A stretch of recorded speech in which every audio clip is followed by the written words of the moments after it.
Herewith, I am going to discuss the coupled inductors and the inductance calculation. This deals the analysis of the magnetic coupling. The magnetic coupling arises when the inductors are in close proximity.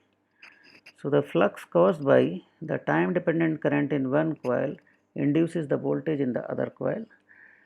So, magnetically coupled circuits are, although electrically separated, but energy transfer takes place through the magnetic coupling. The famous example utilizing this concept is the transformer, which we will be studying in the coming lectures. In this lecture, we will be going through the concept of self and the mutual inductance. We will be analyzing the concept of dot convention, the net inductance calculation for the seriously coupled inductors, and the parallelly coupled inductors will be carried out. We will also be analyzing the concept of coefficient of coupling based on the concept of energy. So, here say the self inductance, only one inductor is there is no other inductor in the close proximity. So, this particular inductor is consisting of n number of turns carrying current I of t. So, this particular Faraday's law of induction suggests V is equal to n d phi by dt. This phi flux is because of the current I of t. So, this is represented as by the chain rule d phi upon di into di upon dt. So, this is giving rise to the L di by dt term. So, you made a correspondence and that suggests the L is equal to n d phi upon dt. So, L is the nomenclature which is representing the self inductance, and the reason behind it that it relates to the voltage induced in the coil by the current in the same coil. So, here say the two coils are considered in the close proximity, having say the self inductance L1 and L2, the number of turns are N1 and N2. So, when say L1 is carrying current only I1, it is resulting into the flux phi 1. So, phi 1 is linking the, you can say the little, not linking the secondary or say the other coil, where say the phi 12 is linking the other coil. So, phi 12 is having a definition, the flux caused by the current in first coil is but linking to the second coil. So, going by the same principle, the voltage across the first inductor, inductor 1, V1 is equal to N1 d phi 1 upon dt. This we can extend by the chain rule, so that is giving rise to the L1 di1 upon dt. However, because of this phi 12, there will be an induced voltage in the other coil or say the second inductor. So, that particular value depends on the number of turns of the second coil and the phi 12. Phi 12 it is established by the current I1 but linking the second coil likewise. So, that is giving rise to the M21 di1 upon dt. So, this particular is the induced voltage in the second because of the current in the first coil, likewise you have to understand. So, M21 is associated likewise. Correspondingly, if suppose there is a current only in the second coil, you can find out the nomenclature likewise. So, at this stage we have used the different nomenclature M21 and M12, but we will be deliberating it at the end of, you can say the before the end of the discussion. For the time being, we are considering that this particular coupling or say the mutual inductance term is independent to the direction. So, we can write it the induced voltage in the first because of the current in the second coil. So, M di2 upon dt.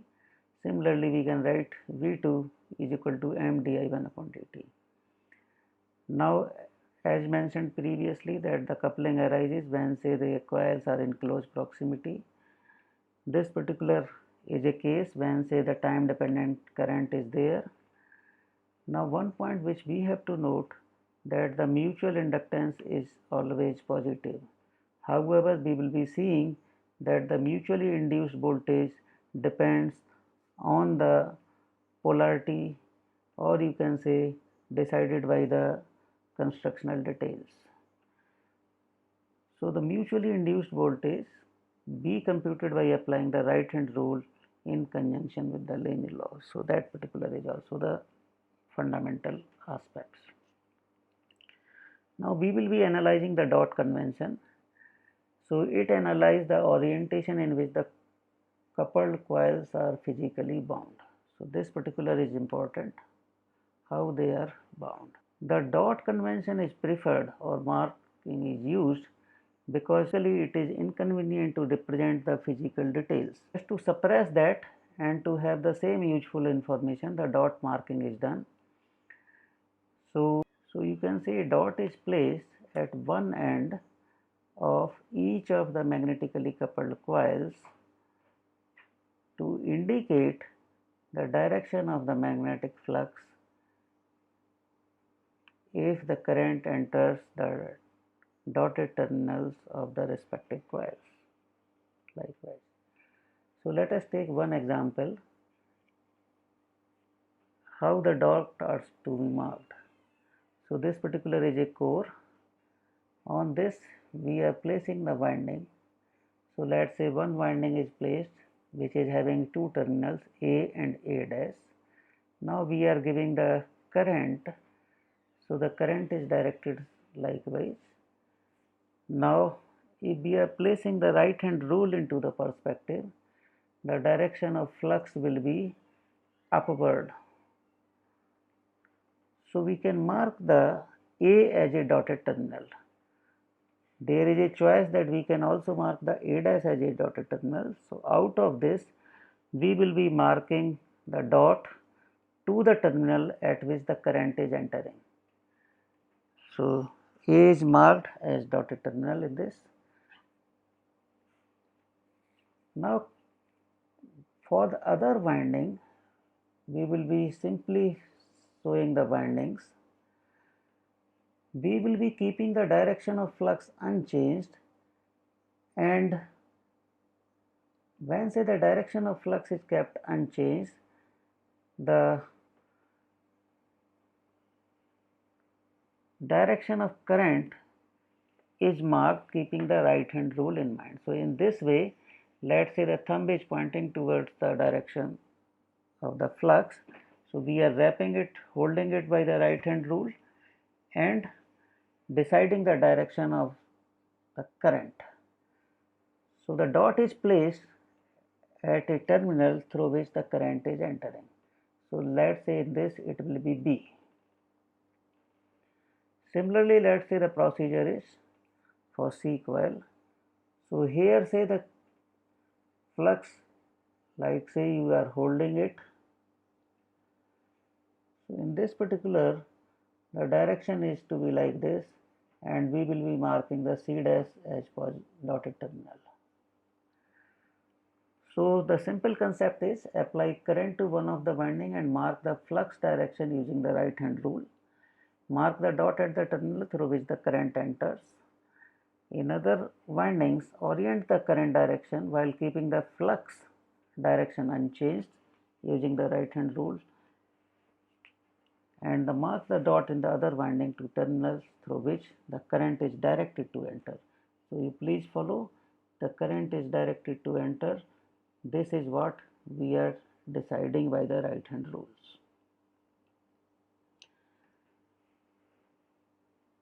Now this is also a reminder that the dots can be marked at all the current leaving terminals as well while following the above procedure, but we will be using the nomenclature of the marking the dots to the terminal through which the current is entering. Now we have to count, once the dots are placed whatever say the physical orientation, how the coils are wound around the magnetic core can be suppressed or eliminated. So this particular is the situation. Now we have to account the effect of the current entering or leaving the dotted terminals. So when say the two coils are there, there will be four combination on whatever say represented on say the left hand side. In this the current is directed to enter. So on current only in the winding 1 is considered, and we will be counting the effect on the other. Where say in the second case the current is leaving the terminals, and we will be counting the effect of mutually induced voltage. So the simple logic here, when say the current is entering the dotted terminal, mark the dotted terminal of other coils as positive. So here say the current is entering, induced EMF will be such that this upper terminal will be positive. So here it is will be having say the same value m di1 upon dt. In this the current is entering the dotted terminal. So this dotted terminal which is at the bottom, that has to be positive, but we are measuring the voltage from bottom to the top, so that's why it is the negative voltage. In this, when say the current is leaving the dotted terminal, so mark the dotted terminal of the second coil as negative, or you can say mark the undotted terminal as positive when the current is leaving the dotted terminal. So that particular procedure is explained. Here say the current is leaving the dotted terminal. This dotted terminal is to be marked negative, or say the undotted terminal as positive. Both will be having the same meaning when say we are measuring the voltage from bottom to the top. Likewise, here say the current is leaving the dotted terminal. So the undotted terminal has to be marked positive, or the dotted terminal has to be marked negative. Likewise, so it is. The same process is repeated. Here say we will be giving you the polarity of the induced EMF separately, and that induced EMF is treated as a source, like is represented as a source, so we can have the same information without making any mistake. Likewise, so this is the equivalent, the two dotted terminal, current is entering the dotted terminal here. Say there is no current in this, so the induced EMF will be there, but the dotted terminal has to be positive. So that particular is done. Here again say the current is entering, so the dotted terminal has to be positive, or you can say the upper terminal has to be negative. Likewise, so when say we will be measuring the induced voltage between this and the top terminal, it will be coming out to be negative. The same process is repeated when say the current is leaving the dotted terminal. So when say the current is leaving the dotted terminal, mark the dotted terminal of the other coil as negative, or the undotted terminal as positive. So that particular is done. Undotted terminal is marked positive here. Current is leaving the dotted terminal here. So mark the undotted terminal as positive. Likewise, that is done. So this process we will be utilizing while calculating the net inductance of the series and the parallelly coupled inductors. So let's say there is a mutually coupled inductors, they are connected in series. So when say we will be going by the nomenclature that the first inductor is carrying the current I1, second inductor is carrying the current I2, but here say the current is entering, here also the current is entering. We know it that in this particular case the current is common, so that particular will be substituted at the later stage. So when say the current is I1 entering the dotted terminal, so mark the dotted terminal of the other or second coil as positive, that is done. Current is entering to the dotted terminal in the second, so mark the dotted terminal of the first coil as positive, that particular is done. The induced EMF we are able to express with the help of mutual inductance and the rate of change of current in the other coil likewise.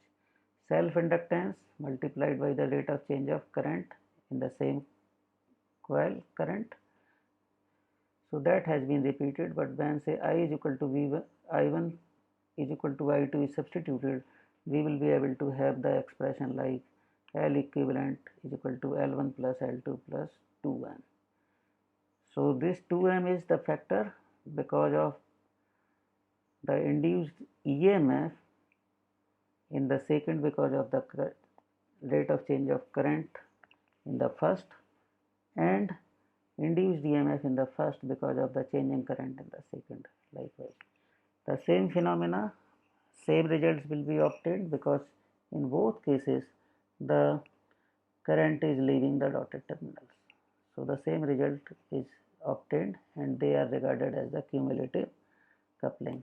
Cumulative means the net inductance is now coming out to be L1 plus L2 plus 2M and so on. So net inductance is increasing. The differential coupling, we have to go through the same way, same process, but the differential coupling suggests that the net inductance is L1 plus L2 minus 2M. So when say this differential arrangement is arising because current is entering at dotted terminal in the first in one coil, where say the current is leaving the dotted terminal in other coil. Here say the current is leaving the dotted terminal in one, current is entering the dotted terminal in the second one. So that is a differentially coupled inductors. Now the same procedure is repeated for the parallelly coupled inductors. So they are carrying the current I1 and I2. The KCL suggests I is equal to I1 plus I2. So same case here, say the current is entering the dotted terminal, current is entering the dotted terminal. In these two, for both coils, the current is leaving the dotted terminal. So they are coming out to be the cumulatively coupled inductors case. And when say the current is entering the dotted terminal, the induced EMF in the other coil will be such that the dotted terminal will be marked positive, so the upper terminal will be marked positive likewise. Similarly be the case with the second, so this is marked positive. We will be calculating the net equivalent inductance likewise, which is coming out to be L1 L2 minus M square upon L1 plus L2 minus 2M. How this is derived? This is explained here. So the current, it is done. Let's say the net inductance, equivalent inductance, so this is decided by the net current L Eq into di upon dt. This particular is the induced voltage across one of the parallel branch. So that is L1 di1 upon dt plus M di2 upon dt. Similarly will be the case of the other branch likewise. These two equations are used. So let's say the second has been is subtracted from the first, so that is resulting into the L1 minus M into di1 upon dt is equal to L2 minus M di2 upon dt. As the current is same, so we will be writing it into the differential form. When say we are able to rearrange, the equations are coming out to be like this after eliminating di1 upon dt and di2 upon dt in terms of di upon dt likewise.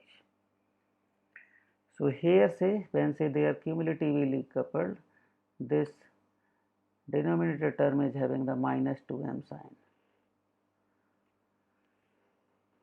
Similarly when say they are differentially coupled, so this particular will be the orientation. Current is entering the dotted terminal, so mark the undotted terminal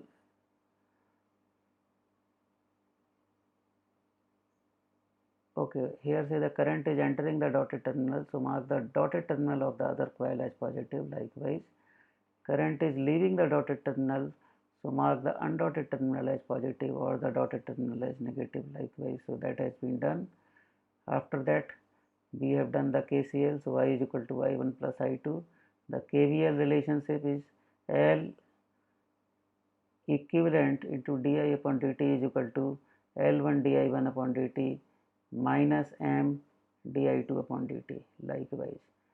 So in this way we will be able to arrange the equations through the same procedure listed in the previous case, and the resulting equation will be like this. Here say it is coming out L1 plus L2 plus 2M in the denominator, so you can say the net inductance is coming out to be lower than the cumulatively coupled coils. Now here says what has been discussed previously, that we considered the M12 is equal to M21 is equal to M. So what is the rationale behind that? So let us prove. Let us take that the initial currents I1 and I2 both are 0.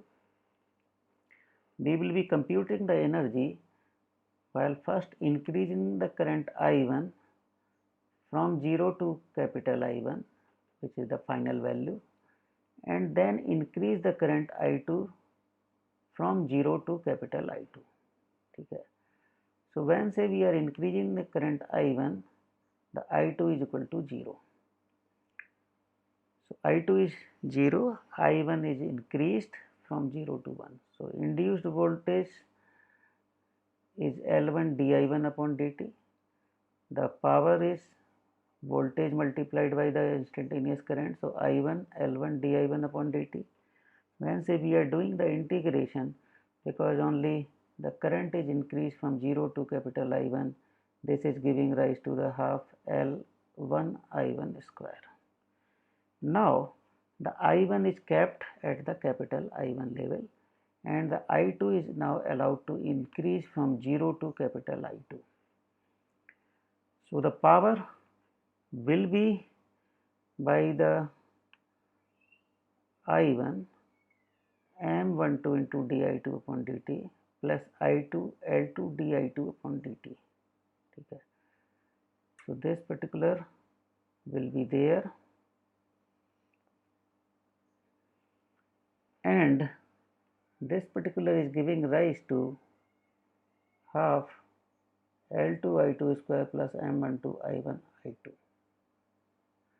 When say we are combining, it is giving rise to the value half L1 I1 square plus half L2 I2 square plus M12 I1 I2.